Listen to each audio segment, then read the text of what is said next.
నీకు తెలిసిన పని హ్యాపీగా నువ్వు వర్క్ చేసుకోవచ్చు. కొందరు జాబ్ చేయడానికి పుడతారు, కొందరు బిజినెస్, కొందరు ఏది చేయలేరు. నేను ఆ మూడో టైప్. నేను అది చేస్తాను ఇది చేస్తాను కబుర్లు చెప్తావుగా. పోరాడాలి పోరాడాలి, పోరాడకపోతే ఊరికే పెట్టేస్తారంట అన్నం. నెక్స్ట్ ఇయర్ కూడా ఇలానే జరిగితే అప్పుడు కూడా అవ్వకపోతే ఆ next year you don't say when you quit. నన్ను వదిలేండి సార్ ప్లీజ్. చూసావా, you give up and you walk away every single time.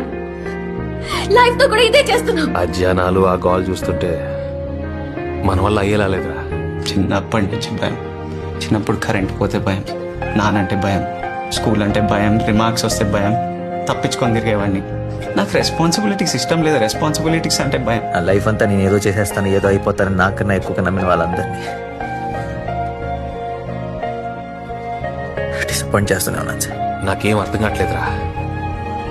బయటికి తెలియట్లేదు కానీ లోపలికి తుడిచేస్తుంది. ఒకటే లెక్కరా, పుట్టే ఉంటే గొప్పగా ఉండాలి, గొప్పగా బతకాలి, బతికించాలి, అంతే.